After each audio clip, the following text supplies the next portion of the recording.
Армысыздар, бүгін біз сіздермен Flippity онлайн сервисін қарастыратын боламыз. Flippity онлайн сервисіне сілтемені мен осы видеоның астында қалдыратын боламын. Мысалы, сіздермен бір ойын ойнап көрейік. Бұрында бізге мұғалімдер осы әдісті қолданған болатын. Мына араласқан сөздердің ішінен біз бір терминді құрастырып шығуымыз қажет. Ол сіздердің сабақтарыңызға сәйкес терминдер болуы мүмкін. Мысалы, менің сабағым веб бағдарламалау және интернет технологиялар болғандықтан, ол жерде гипермәтіндік тілді, каскадты тілдерді, JavaScript тілдерін үйрететін боламын. Сол үшін, мысалы, мына жерде қандай сөз жасырынғанын өздеріңіз ойлап тауып көріңіз. Жақсы, сіздер ойлап тапты деген ойдамын, ал жауабын көретін болсақ, бұл жерде гипертекст деген сөз жасырынған. Келесі сөзде бұл сөзде де бізде лендинг деген сайттың атауы жасырынған. Мінекей, осындай интерактивті ойындарды құрастыру үшін бізге Flippity онлайн сервисі көмектеседі. Flippity онлайн сервисіне кіру үшін біз өзіміз Google Chromeға кіріп, осы жерде flippity.net деген сайтқа кіруіміз қажет. Flippity.net сайтына кіреміз. Менде автомат түрде браузер ағылшын тіліндегі сөздерді орыс тіліне аударады.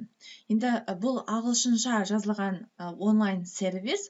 Енді сіздер өздеріңізге де осы орнатып қойсаңыздар болады. Плагинді ағылшын сайттарына кірген кезде автомат түрде орыс тіліне аударып беретін. Flippity, мінекей көріп тұрсыздар, бұл электронды Google таблица арқылы жасалатын онлайн карточкалар, яғни онлайн карточкалар арқылы бұл жерде көптеген ойындар көрсетілген сіздерге. Мысалы, настольная игра дейді, Flippity Bingo, шкала, поиск, learning appқа ұқсас, бірақ енді Flippity-да біз кроссворд құрастыра аламыз. Мына снеговик деген бірнеше ойындар бар. Ойындардың нақты саны 20 шақты.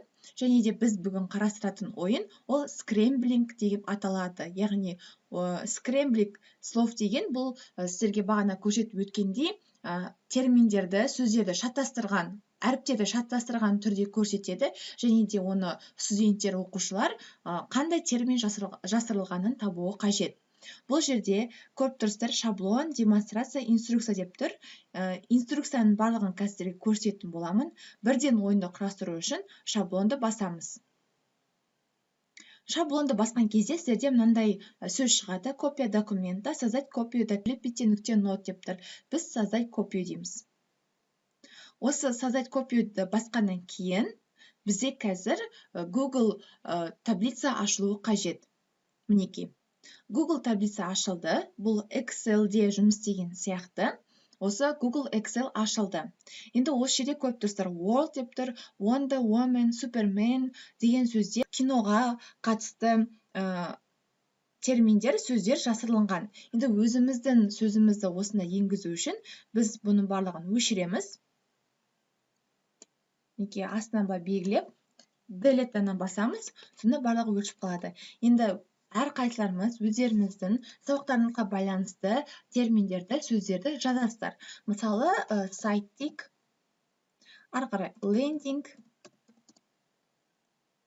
мысалы, корпоративті сайт,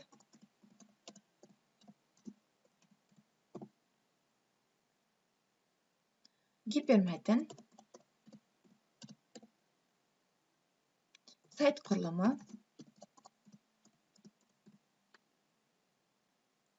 сол сияқты функция,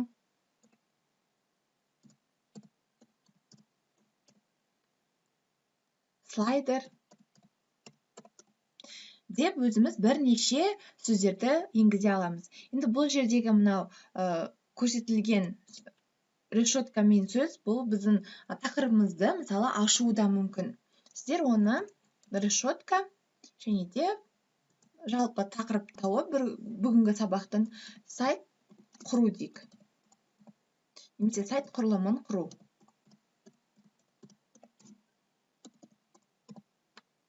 Осыны құрып алғаннан кейін, осы жерде файл дейміз. Файл деген басамыз және де опубликовать в интернете дегенді басуымыз қажет. Сонда бізде бұл жерде публикация в интернете деген окошко шығады. Осы жерде публиковать батырмасын басамыз. Тағы да бізден Google Диск сұрайды. Осы фрагментті шығарамыз ба деп, біз окей деп айтамыз. Окей батырмасын басқаннан кейін, мінекей публикация в интернете бұл жерде бізде сілтеме береді. Осы сілтемені Ctrl+S арқылы көшіріп аламыз.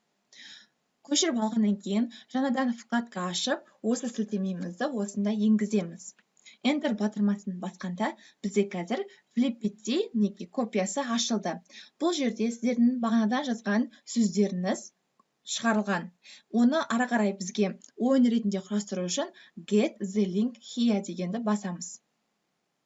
Мінекей, осы жерде сіздерге бір сілтемені берді. Осы сілтемені көшіріп алып, өздеріңіз қолдана бересіздер. Ары қарай ашатын болсақ бұл сілтемені, мінекей қазір бізде дайындап жатыр Flippity.net ресурсы ойынымызды. Мінекей Flippity Word Scramble ойын құрастырылды. Мінекей бұл жерде енді сіздерге сөздер жасырылып тұр. Мінекей астында, мысалы, сайт құрылымын құру деген бүгінгі тақырыбымызда шығады. Мына жерде көріп тұрсыздар 1, 2, 3, 4 деген сандар берілген. Бұл сандар осы сөздердің ішінен алынады. Егер де мінекей дұрыс жауабын көрсеткілеріңіз келсе, онда мына кілтті басасыздар. Кілтті басқанда сіздерде бірден мына дұрыс жауаптары шыға келді. Және де сайт құрылымын құру деген бүгінгі тақырыпты ашу мақсатында. Мысалы, сіздер сабақты бастадыңыздар. Енді жаңа тақырыпты өтетін кезде, тақырыпты ашу қажет болған жағдайда, осы бір Flippity технологиясын қолдансаңыздар болады.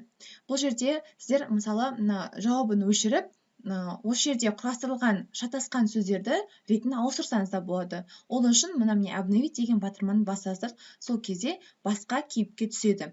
Тағы да өсіп ауыстыра бересіздер. Ары қарай егер де басып шығарғыңыз келсе, бұны қағаз түрінде студенттерге, оқушыларға тарататын болсаңыз, мына распечатать, яғни печатать дегенді басасыздар.